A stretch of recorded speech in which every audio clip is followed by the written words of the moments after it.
साथियों, मैं बात बाबा साहब की एक स्टेटमेंट से शुरू करना चाहूंगा।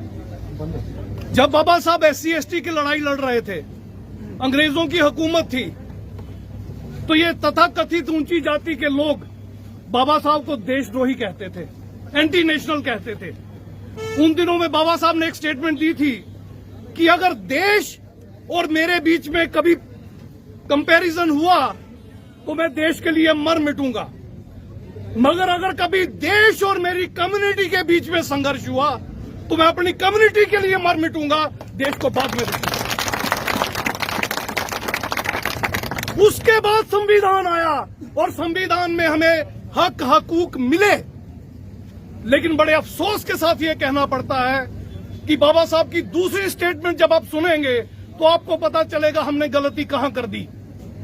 बाबा साहब ने कहा था संविधान कितना भी